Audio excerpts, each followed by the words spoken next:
Good to see everybody here today. And yeah, I think you're going to be in for an exciting, productive, and informative time together with us today. As you see, the recording had just started. And so, what I like to do first, before I introduce myself as your moderator and then introduce our incredible guest today, I like to first share some acknowledgments, sharing that it is really, really exciting to bring you greetings from Wheelbrun. Wheelbrun is a management consultancy and public relations company located in Birmingham, Alabama. We've been here for quite some time. We've been in business for almost 20 years. And we worked with an sundry of customers, helping them to achieve really big and scalable uh, pursuits, much of which we will talk about today. But first, let's go through the guidelines for the session. Because we have so many people virtually, please keep yourselves on mute when listening. It's important that we invite participation. So the reason why this is going to be different than the other sessions we've had is because this is going to be considered a live workshop. And so we'll have a chance to not only hear from the travails and successes of the Apollo Opportunity Foundation, we'd also like to hear about some of your experiences establishing really large and audacious pursuits at your organizations. So there will be a substantial time for you to provide feedback and input. We ask everyone to respect the opinions of others. If opportunity arise, please remember to critique the idea, not the person. So just focus on what is said, not the person who's saying it. And also note that this is being recorded and will be shared on our YouTube channel. So it's really important to know that you're always going to be seen and on camera. So be who you are, and that is beautiful and effective. That's who you are. So continue just to be that. Now, if you're joining us for the first time, it's important to note that the Impact Communications Institute is a registered nonprofit organization. And our mission is to use tools of communication to drive positive and systemic change. Our network consists of more than 1,200 communicators from around the world who are committed to responsible, purpose-led communications practices. If you haven't yet, please take our pledge and sign up for the news, including the announcements of events at impactcommsinstitute.org. And now, as if I'm a radio broadcaster, I will say it again. impactcommsinstitute.org. And you can do all of those things.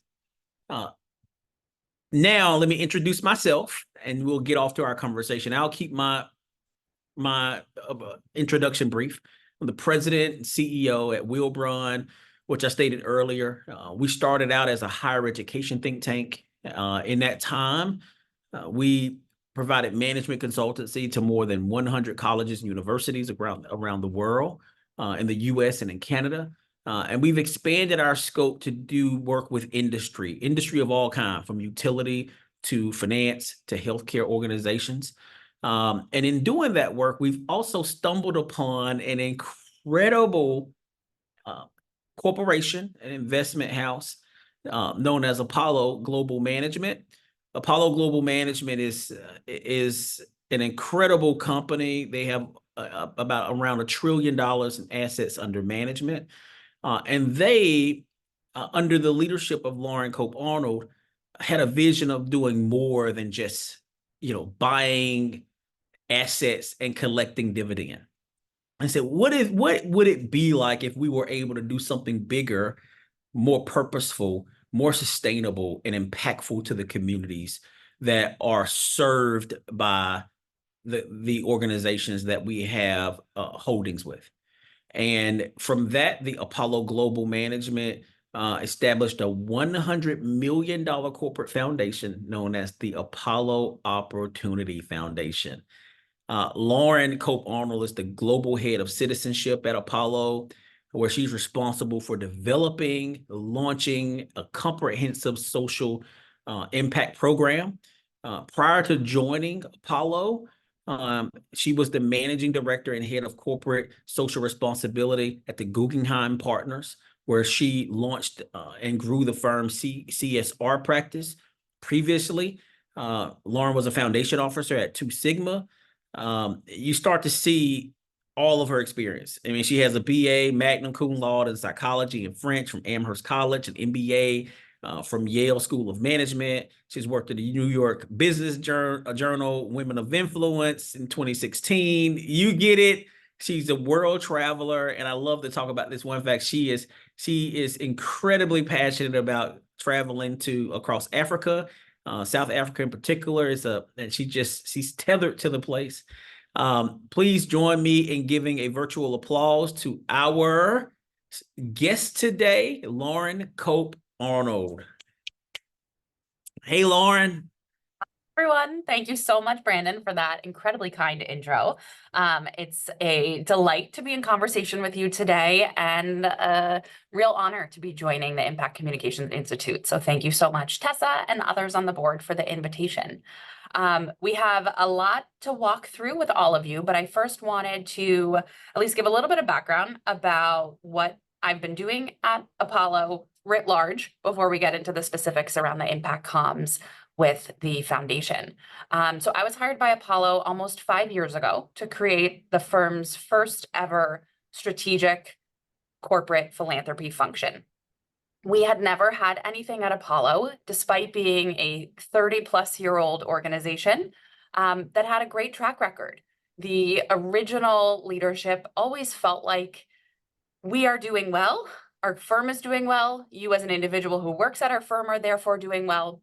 You can do whatever you want for good on your own. And there was no thought around, well, as a company, what do we stand for? Or as a firm, what is our culture around giving back? That all started to change as our leadership was evolving and, more importantly, as our workforce was evolving. So we became majority millennial in around 2018, 2019. And suddenly you had all of these fresher voices showing up and asking, what's Apollo doing for our community? How can we get involved? And there was nothing. So the leadership put together a task force to look at what our competitors were doing, what best-in-class programs were like in our industry, and actually across industries. And that led to the creation, fortunately, of my job. So when I showed up at Apollo, there was nothing. It was an incredible opportunity to build. It's part of what I had been doing earlier in my career, was starting from scratch and being entrepreneurial and scrappy and figuring out ways to engage incredibly busy finance professionals in our programs. And so I was getting that all sorted at the end of 2019, and we were gearing up for our first volunteer programs in 2020. And of course, the pandemic put that all on hold. But I'd say the silver lining, as we're going to be talking more about communications, the silver lining was the pandemic forced our firm to communicate in a new way. We suddenly were having big town halls, all virtually, stuck remote, for the first time. And that put a spotlight on what our company's voice was going to be and how we could all give back. With the global pandemic that was affecting so many of our own people and obviously the communities where we work and live, all of a sudden people really had a hunger for getting involved. And that created this great demand for more programming. So I first started out at Apollo building our citizenship program, which is more commonly known as corporate social responsibility or corporate philanthropy. We intentionally use the word citizenship to be more all-encompassing, to allow for the evolution and a more ambiguous nature. It can be something different to everyone. That's what we want, because we're aspiring to have 100% of our team engaged in some pro-social behavior.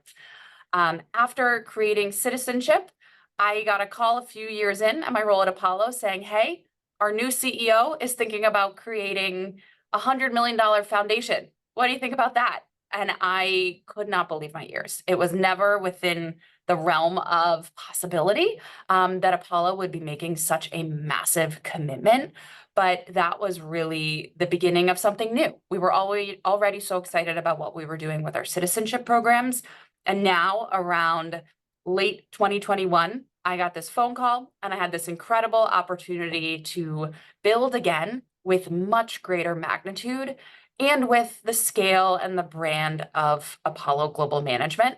So that's where Brandon comes in and where our story and friendship and working relationship begins.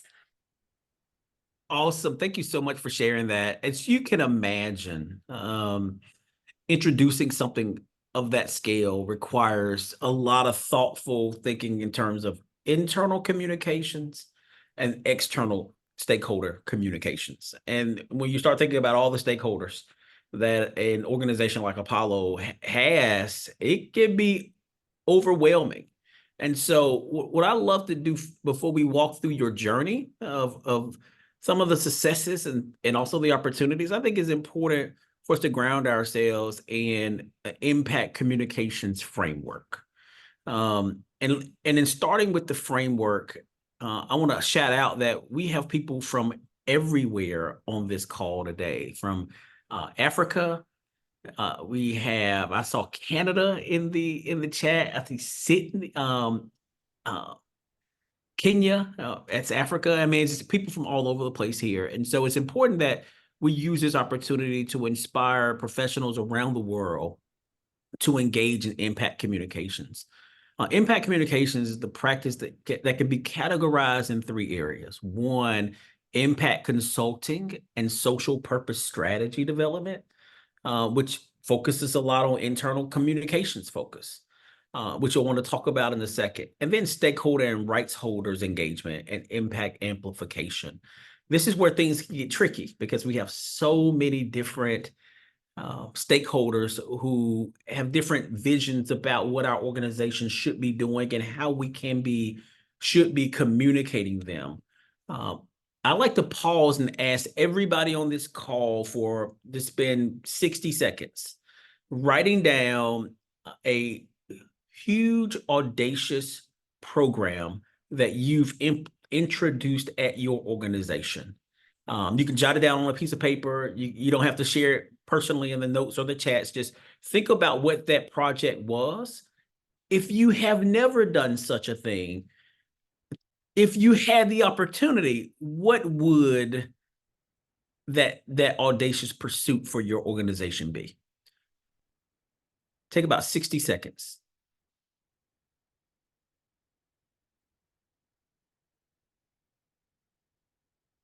You can give a thumbs up when you're ready.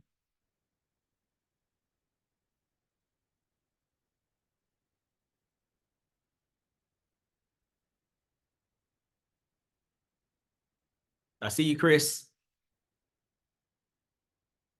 Julie, I got you. I see you. I see you. Missy Birchhart, I see you from Wheelbrun. Charlotte, I see everybody. I got you. All right. So the reason why this exercise is so important is because I like for you to think through what Lauren's going to walk through with us through your own framework at your own respective organizations, so that we can walk away with lessons with a roadmap for some of the challenges that may propose themselves as we pursue, or if we have pursued these opportunities. And I may even call on some of you all to share your experiences. But first, let's break down the framework from internal to external. And I'll start with you, Lauren, and talk a little bit about the first step, which is internal comms. Can you tell us a little bit about the journey of introducing Apollo Opportunity Foundation internally? Yes. So after getting that call, we're going to be seeding a foundation with $100 million of Apollo stock. We sat down, a small team of us, with our CEO, whose vision it was, and he shared 3 key parameters. He said, these are your guardrails. You can go and build off of them. First, the foundation has to be about expanding opportunity. And we can talk more about what that means, but our whole mission was built around expanding opportunity. Second, we're investing this $100 million now And I want to put it to work. We're going to spend it down in 10 years. We're not just going to do the minimum distribution and let this funding sit. We want to put the money to work. And third, most important, employees have to be engaged. This is not going to be a corporate foundation where it's just our leaders who are dictating where we want to donate funds. Employees need to be engaged at every step of the process. So that last component around engaging our team and employees really put the focus and the spotlight and the importance on internal comms as the first place we were starting. We knew we had to get our entire Apollo team, at the time around 2,000 employees, we're now at 3,000, but we had to get everybody aware of what we were doing and, more importantly, excited about it. And we knew the best place to start was going to be with our senior most leaders, the 200 or so colleagues who sit in the Apollo partnership. We had a partner summit where all global employees would be coming together who were partners. And we decided this is the moment that we're going to share it with them first. We're going to get our senior most folks at Apollo, give them a sneak preview of this to get even more excited, to feel more in the know, in the fold, and really use them to begin building this cascade of energy and excitement and pride in the foundation. So working with the team at Wilbron, we thought we have this remarkable opportunity to present to the 200 senior most people at Apollo and to share the news of this foundation that we were creating. But we kind of have to create the foundation at the same time. We can go tell them about it, but what's the foundation going to be called? The name was incredibly important to us. How is it going to be connected to the Apollo, the corporate, the Apollo brand? We wanted it to reflect back on our firm, but also be different and be distinguished so that it could stand alone. We wanted to make it exciting and innovative and fresh. We, of course, did a press release ultimately to the public, but we wanted this internal announcement to really get folks jazzed up about what we were doing with the foundation. And we wanted to let everybody leave this partner summit with something tangible that would be a constant reminder, physical, visual reminder of the foundation. So we worked together with Brandon on all of those facets, the multimodality of communications, again, leading up to what was really a 20-minute on-stage announcement about the Apollo Opportunity Foundation. But it was a ton of work that went into thinking creatively to take advantage of that very unique opportunity to get the senior most folks at Apollo excited and proud of what we were building. So that was step one.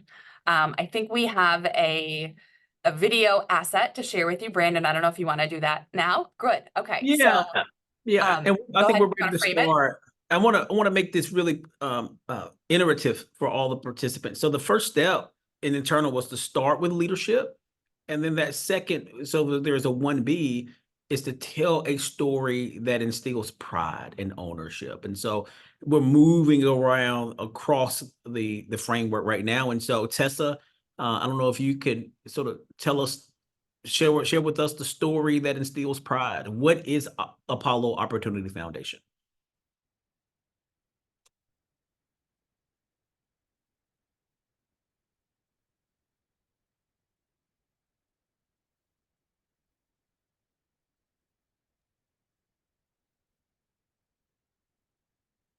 Just uploading the video now.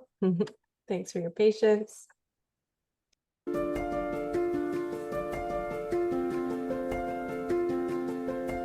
Opportunity. Is it a chance or a choice?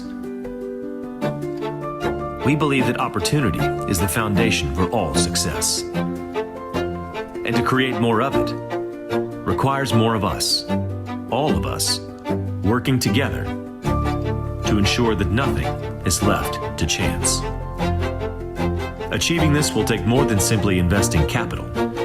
It will require our time, our energy, and most importantly, our humanity to support educational and economic opportunities in the communities where we live and work. So when opportunity knocks, it will knock on every door.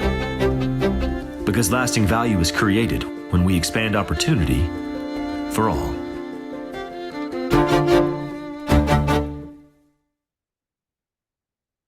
Thank you so much for that, Tessa. I tell you, I get excited every time I see that piece.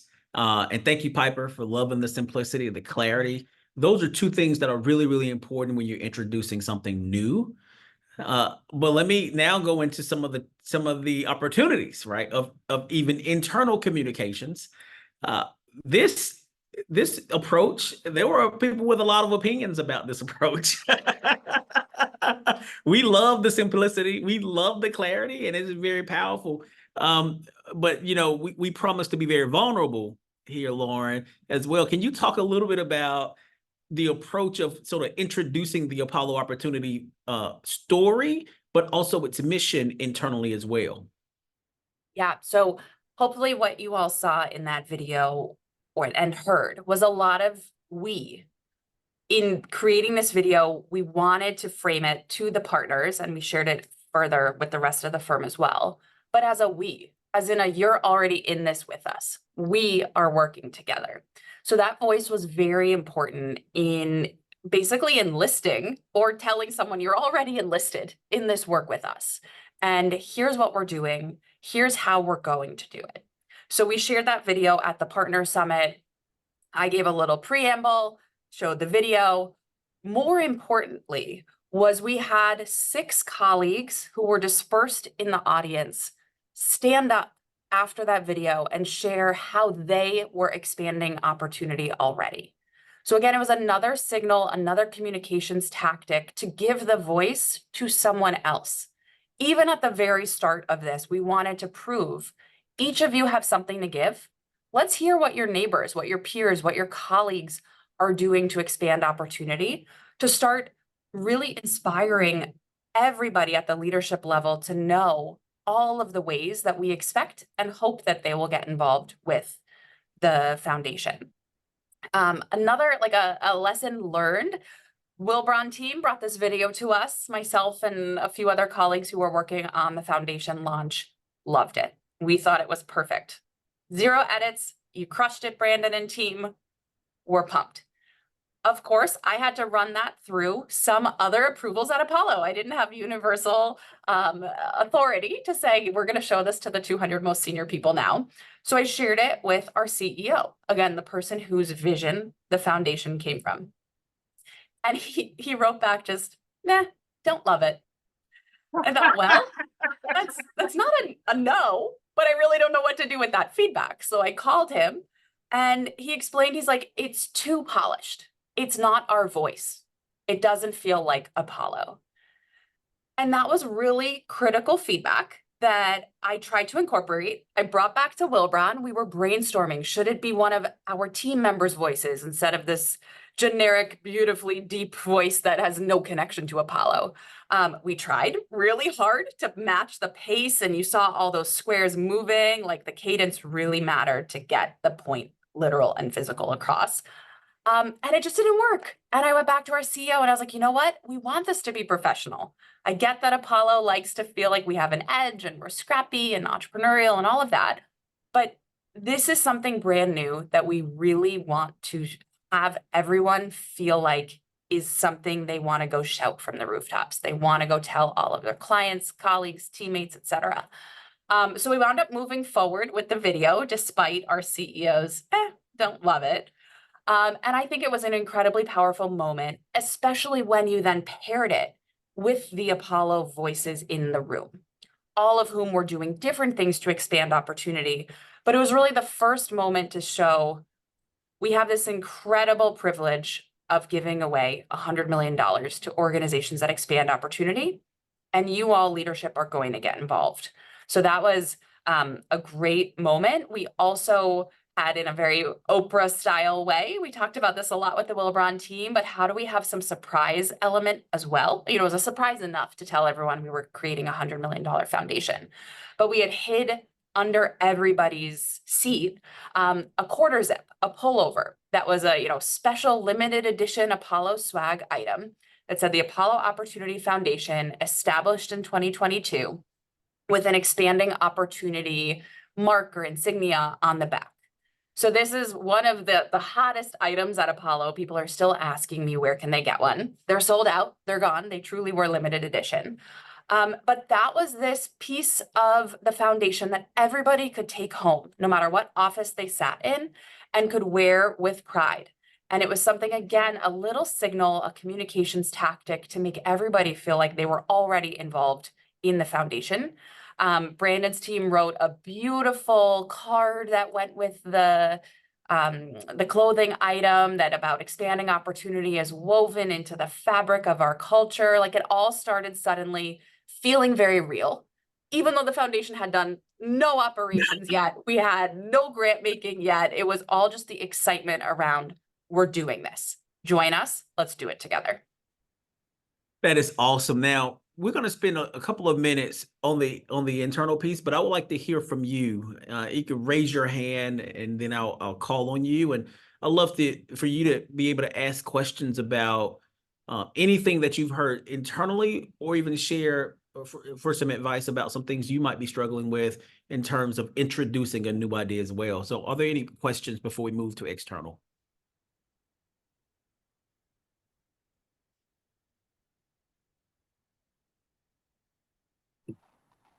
Yes, I have a question. I wasn't sure. This is Adia Mobley, based out of Washington, D.C. Hi, everybody. Thank you so much. I was curious to know if there was a decision, if the actual commitment, the $100 million commitment was explicitly mentioned in the video or among the employee testimonies. I'm not sure if I missed it or not, but was just curious to know, if not, what informed that decision. Great question. We did not include that in the video. The video was created for this internal audience who we would have been comfortable sharing that with, but we were not certain if we were going to repurpose the video for external, how long it would live. The video was really meant to express this philosophy around expanding opportunity. And what does it mean? Opportunity knocks on every door. It requires all of us. Like, the dollar amount almost is irrelevant. Of course, it was a very significant commitment, and it's a huge opportunity and responsibility to deploy it intentionally and impactfully. But at the launch, I spoke to the dollar amount that we were committed in the room at the Partner Summit. It did include the financial commitment in our press release. So we decided publicly, yes, of course, this is a very significant commitment from the firm. We do want to celebrate that externally in writing with the press release. We had a cascade of internal comms. Also, Brandon, before we turn to external, we had a cascade of internal comms. So we focused with the topmost leadership, but then we pretty quickly pivoted to turn to the rest of the firm. So about a month later, we had a company-wide town hall, where typically it's really just our CEO and co-presidents who speak to the firm around what's going on, what's coming up, areas of strategic priority. And we were given a chance at that incredible moment with the biggest audience possible at Apollo to celebrate and announce the foundation launch as well. So in January of 22, we announced just to the partners. February of 22, at a town hall, we announced all internally, and then pretty quickly followed that up with the external press release to announce, we're doing this, here's our mission, here are the pillars, here's what we think is our differentiated approach around getting all of the employees engaged in our grant making. Thank Brandon. you for that question, but also that answer. Are there any other questions before we move to external stakeholders? Any other questions? Well, I'd like to add a little context here as well. When we talk about knocking on every door and providing opportunity for every community with need, it's important that we also establish a system to do that. And so part of the conversation internally was, okay, that's what we will showcase to the world, but we need to create a system internally that also mirrors that commitment. And so one of the things that I thought Lauren and the team did that was really, really cool and very different is that it is truly a equal opportunity democratic process for selecting the companies who will receive portions of this $100 million. And Lauren, I don't know if you want to speak to that, but every employee, regardless of title or status, has an opportunity to say, I'm passionate about this organization. I like for them to get considered. And that's really, really unique as a differentiator. I'd love for you to talk a little bit about building processes and systems around confirming that internal commitment. Absolutely. Thank you. So again, the third most important of our CEO's guardrails were get employees involved. So once we announced the foundation, we really turned to process. How are we going to operationalize our grant making? How are we going to get employees involved? And what are the various decision points along the way that we can engage our team? So the very first factor that we considered is for the foundation, we didn't want to be solicited by any nonprofit around the world. That would be very daunting and overwhelming and break our team's capacity pretty quickly. So we said, instead of open calls for applications, we are only going to take nominations from employees. So the only way the Apollo Opportunity Foundation will consider or even think of a nonprofit is if it is bubbling up through our team. So we built a nomination form where we asked employees, tell us a little bit about the organization, how you know it, what's your involvement, why do you think it expands opportunity, if it gets funding, how involved do you want to be, really just to kick the tires on the employees' motivations. And then our team collects those nominations and we review the nomination and the organization against our eligibility criteria. So expanding opportunity is still a fairly broad term. We have 3 pillars underneath expanding opportunity that we defined: career education, workforce development, and economic empowerment. Those 3 being rough proxies for high school age students to college students to first careers, and career employees to elevated leadership. And with each of those 3 pillars, we're looking to expand opportunity for all underrepresented groups. And that's, again, another opportunity for employees to step forward and share what they're passionate about. So the underrepresented groups in our industry are plenty. It can be people of color, women, veterans, LGBTQ+, and so forth. And the other factor in why we want employees to nominate and why we want to hear from them is that underrepresentation is different across our many offices, our countries, the cultures where we operate. Great point. So an underrepresented group in New York is very different than an underrepresented group in our Singapore office or our Mumbai office. And we want to be globally sensitive and globally representative of our firm. So we have this great nomination structure built on a software service, all managed by our team. We then invite an organization, if it fits the bill, meets our mission, is a great size to digest a grant from us, and in an area where we operate. So again, we're only looking to fund organizations where we have people, because the engagement is so critical. We want to ensure that we have team members in and around that community as well to help advance the organization's mission and leadership. But then it goes to a team of employees that we call the Grants Council. It's 12 employees from various businesses and offices, very reflective also of our firm. And this group, in its first year and a half, met nearly monthly to review all of the applications. And communications played a really key part in developing that group as well. We didn't want to handpick employees and have it be some obscure process or favoritism possibility. We put out a democratic open call to employees and we said, let us know if you're interested in this opportunity. Here's what it entails. And write us a short letter of interest explaining why you think you'd be a good Grants Council member. Maybe you have previous philanthropy experience. Maybe you've sat on some nonprofit boards. Maybe you're an active volunteer. Maybe you're a whiz investor and you want to apply those skills to the social sector and find more purpose in your day-to-day job at Apollo. Could be any of the above. So we sourced these applications from our team and then called it down again to be very representative across all of the same demographic factors that we were looking to fund. We wanted to ensure that our Grants Council was also a diverse mix of backgrounds, skill sets, businesses, offices. And that group is the one that really has the decision power. They are vetting these organizations much like Apollo investors are vetting companies to invest in. They bring the same level of rigor to our diligence process. It's one of the most fun meetings I get to go to. We now have pulled it back. Monthly was a lot of extra work for these colleagues, but getting started, it was required. So we now meet with this group quarterly. And they are just, it is so much fun to learn from them in every meeting and to hear the different insights and perspectives that they bring to our grant making process.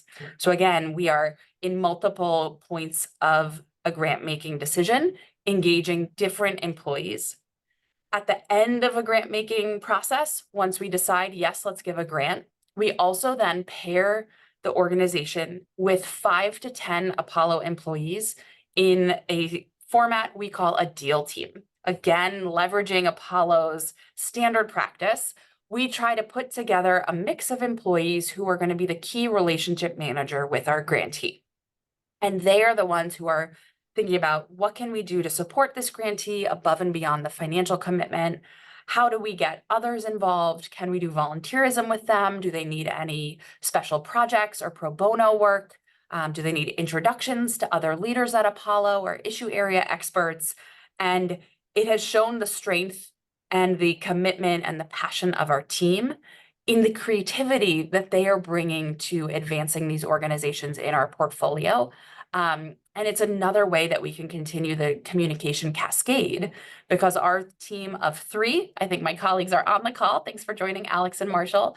Our team of 3 can't communicate about all 22 grantees equally or perfectly knowledgeably. But when we have 5 to 10 colleagues involved deeply in one grantee across our whole portfolio, suddenly they start telling the story for us. They start posting on LinkedIn about an event that they went to for the grantee, and the grantee engages back on LinkedIn.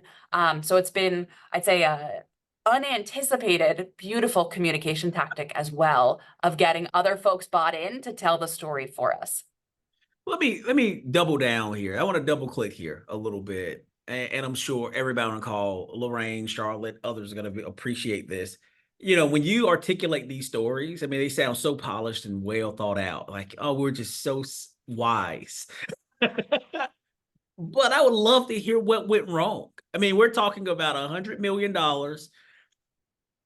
thousands of employees. You know, can you talk about some of the lessons that you learned that got us to create a process that worked with little tinkering? So would you Of speak to that? course. Yeah. So one big thing that we spent so much time with Wilbron and Co. working on was the brand. So we created this way over here, this logo, and we also felt like we wanted a representation of visual identity for the foundation. So what we put on the back of the quarter zips was an expanding opportunity with starbursts almost coming out of the corner to show expansion. And it was great. You know, we printed them on all the shirts. We put them on our first marketing materials. I had an old Zoom background with it on it. And then a couple months later, Apollo, the firm, underwent a brand refresh and swapped out all of the fonts, all of our colors. Suddenly, literally overnight, the assets that we had created for the launch of the foundation became worthless. We were told, forbidden, never use them again. Those have to go in the trash. So a big lesson learned is we knew that Apollo brand refresh was coming, was happening, but it felt like we just introduced this new identity to the world with the Apollo Opportunity Foundation, and suddenly we're never allowed to use it again. And we've not yet come up with a replacement. You know, we've figured out other ways to just use the very basic corporate looking logo. But I'd say that's something where we would love to have a visual identity that's just going to make your eye recognize, oh, that's AOF, that's expanding opportunity. I get what they're trying to do. So that was one big lesson learned. Another was we had huge aspirations at the beginning as we began our grant making to use LinkedIn to help celebrate our new grants, to introduce our grants to the world, to share a little bit of the insight as to why we were selecting Organization A, Organization B, Organization C. And we worked again with Will Braun to create this great suite of tiles on LinkedIn. Again, just pictures to show this is the grant, this is how much they got, here's their leader, and here's a quote from Apollo about why we love them. And we did about 3 or 4 of them.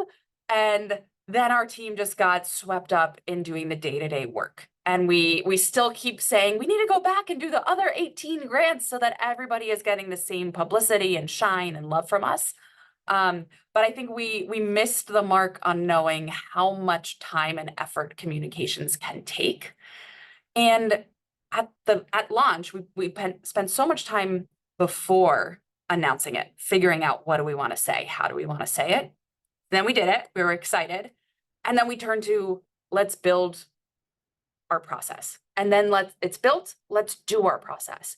So our team was so focused in the weeds, day to day, doing the work, that a year later we stopped and we're like, well, we haven't told anyone that we're really doing some cool stuff here. We're really meeting our original mission. We're doing what we said we would publicly. So our goal for this year was begin telling the story again. We have incredible partnerships to celebrate, remarkable grantees we want to put up on a pedestal and tell the world about. So that was a learning where I think we just got so swept up in doing the grant making work that we forgot to share what we were doing in a way to almost enlist more of the public to be engaged with what we were doing and to think about Apollo, the company, differently because of this great model that we built. I remember those times well, Lauren, and it's like, hey, shouldn't we be telling some people something? And you and I know Alex, who's on the line, is like, we have work to do, Brandon. Will Brown, leave us alone. No more storytelling. And it is so important to be able to engage in the work. And, you know, because those are the stories of impact that we need to tell. And at some point, you do have to be prepared to lock in that way. Let me do a quick recap of this of the things and lessons as I'm hearing them, just for notes. So you're introducing something impactful. Start with leadership.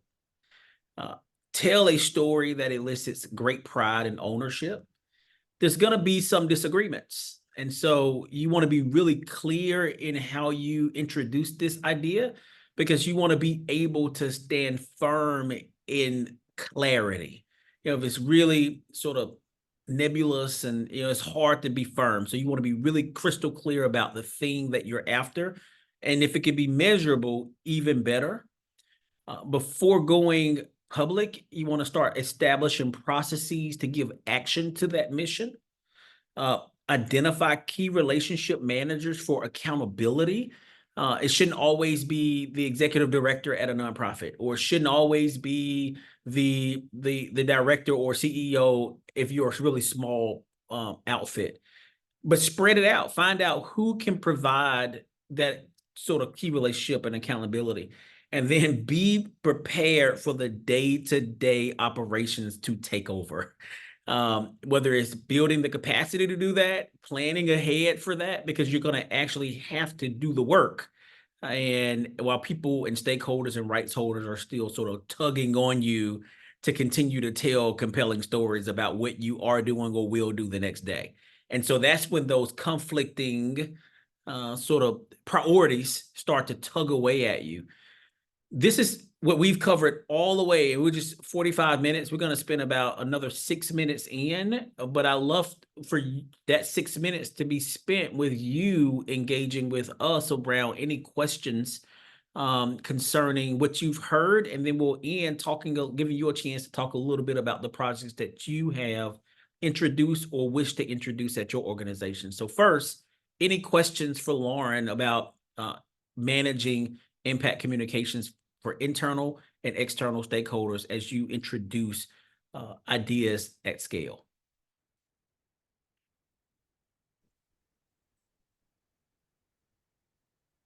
I'll jump in again. This is Adia Mobley. Yes. Thank you.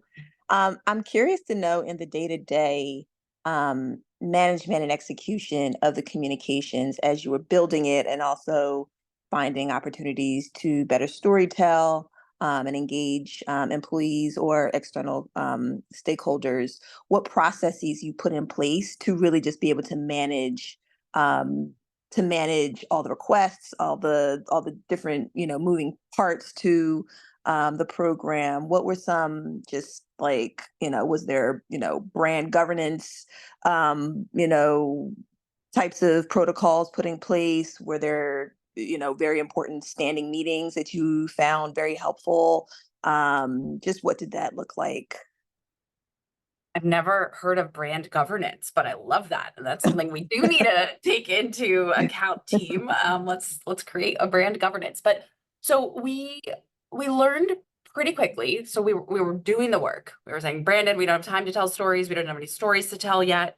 And the key factor, the key differentiator, the key to impact that we believe is our employees.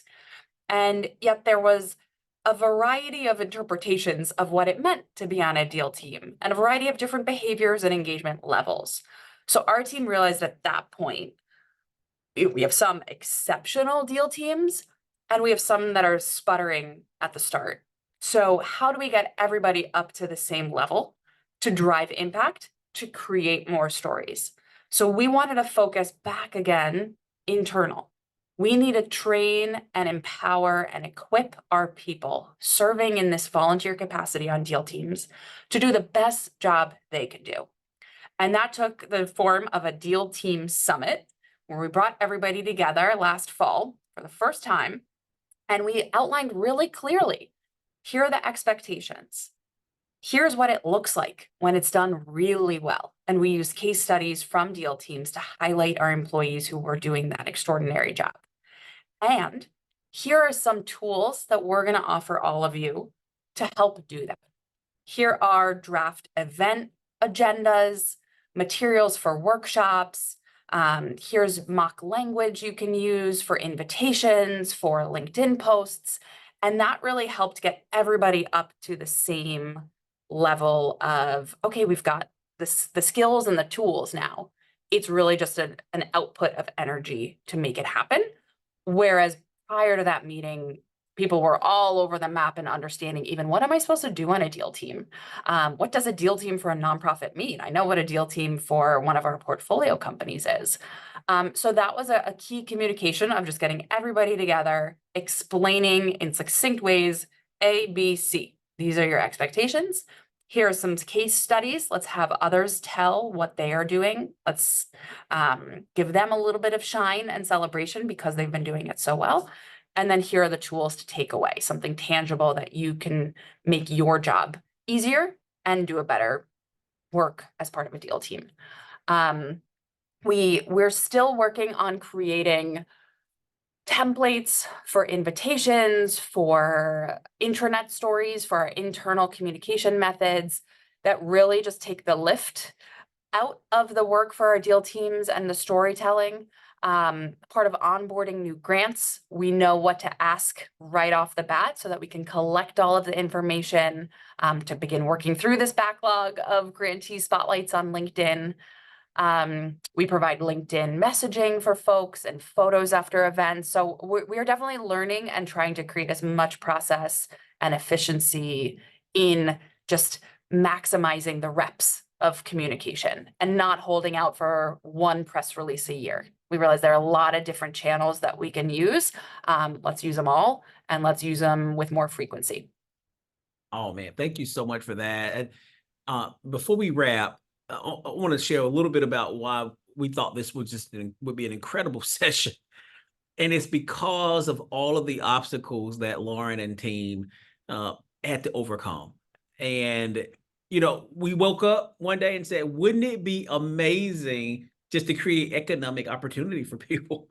And then we had opinions from the chief executive. We had a surprise. It shouldn't have been a surprise, but it was sort of hey, let's rebrand the whole company.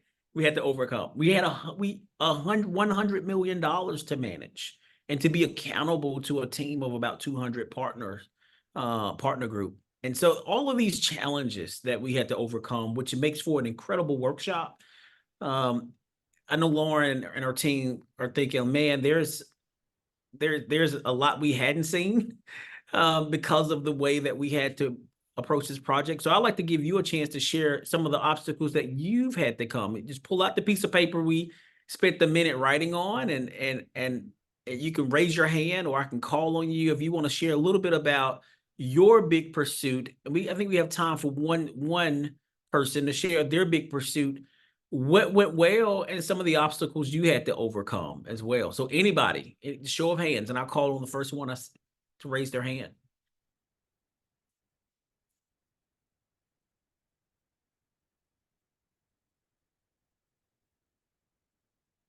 Julie, you're on. Thanks for being brave. Thanks for hosting this. I'm so inspired. Sorry I can't be on camera right now, but I really appreciate this at a larger scale, because a lot of the work that we do is smaller scale, working with kind of that middle-sized organization who's really on the journey. So companies we work with are B Corps, and they've got this ethos around it. However, the biggest challenge I have found is when it's a long-term project.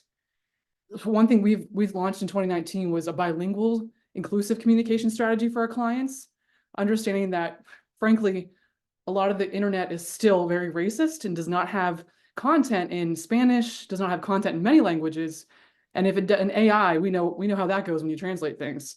So the biggest challenge, though, was we did a 4-year kind of like bilingual inclusive communication strategy. And I even, I spent a lot of time the first year developing this Hispanic statewide committee in New York State to inform it and to really, be done in an authentic way and relationally. However, I felt the board buy-in, it took 4 years to kind of get from start to finish, to build that paid advisory committee, to get them to inform the language and the messaging. By the time we launched this really beautiful, authentic Spanish brand website for them, it was almost like there had been turnover at the executive level, there had been turnover in the program level. I had to continually convince every new person that this was worth the long-term investment, even though some of the business goals were changing.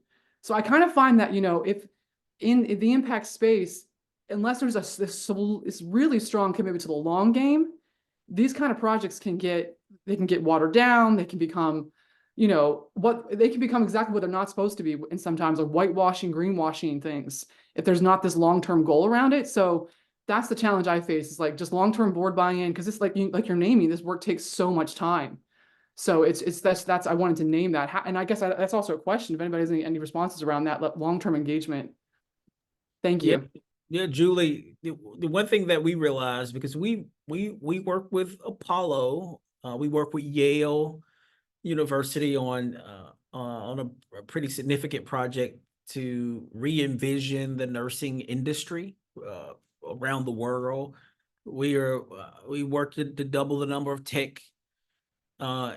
Black tech employees in the industry, worked with Serena Williams on that.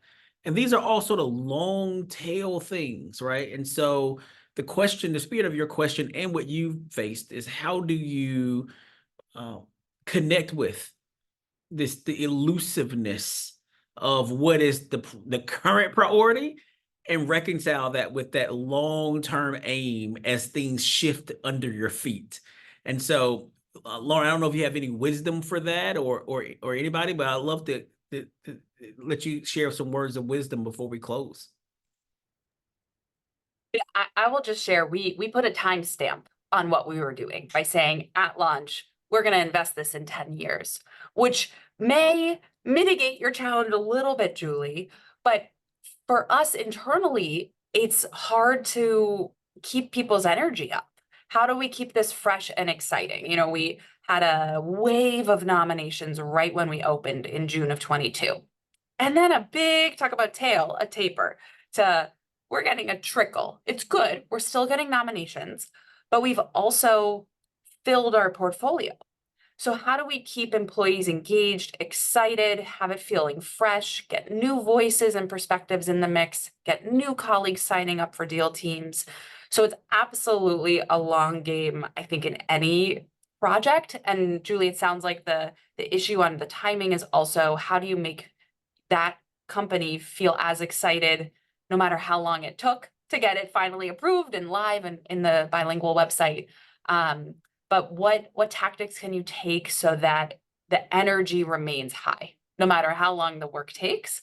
And for us, occasionally we take breathers. We don't try to over communicate internally. We, at this point, are now communicating when we have aggregated information. So we introduced a quarterly newsletter, and we definitely wiggle the date a little bit to ensure that it's going to be full of content that people will want to read. Monthly felt way too much. Going just to a news story on our intranet when we had news felt too random or ad hoc. So this quarterly newsletter has been a great tactic for us to aggregate important, meaningful stories and share it at a cadence that we believe allows our team to read it when they get it and not have it be boring, but have something people look forward to opening. So we hope that maintains the energy a little bit. Unique events, we're doing our first ever foundation summit where we'll bring together all of our grantees. That's a big moment to bring energy and focus and a spotlight on what we're doing.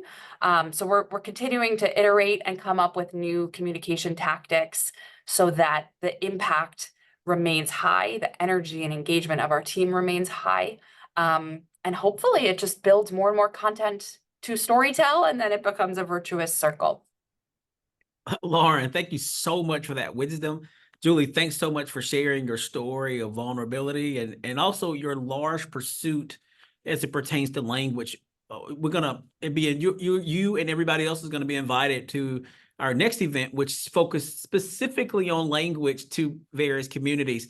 But before we do that, please join me in giving a virtual applause to Lauren and the entire team at the Apollo Opportunity Foundation.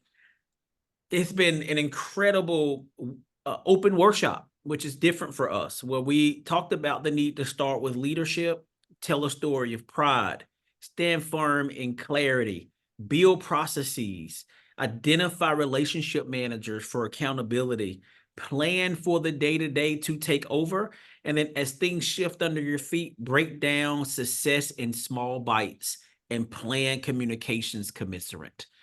I hope these notes help you do impactful communications at your organizations to do really, really bold and inspiring work that makes our world better. I'd like to invite you, as I alluded to earlier, to make sure to register for our next event, all about navigating language to respect the communities you serve. Now, we'll be joined by Naz Laureate. Naz is the founder of 50th Parallel Public Relations, who has spent decades partnering with Indigenous and other marginalized communities. Naz will share her experience in developing an impact communications niche, in developing language and a cultural understanding of those you serve. This is happening June 12th. Again, it's June 12th, and we would like to see you all and a friend there at this event. As we wrap, I'd like to ask Lauren and myself and Tessa to hang back. I think we want to get a photo together, a virtual photo together. But other than that, this is our impact communication session, all about doing things at scale using the impact communications framework. Thank you all so much for being here. Thank you. Thanks, Brandon. Thanks, Tessa. Thanks so much.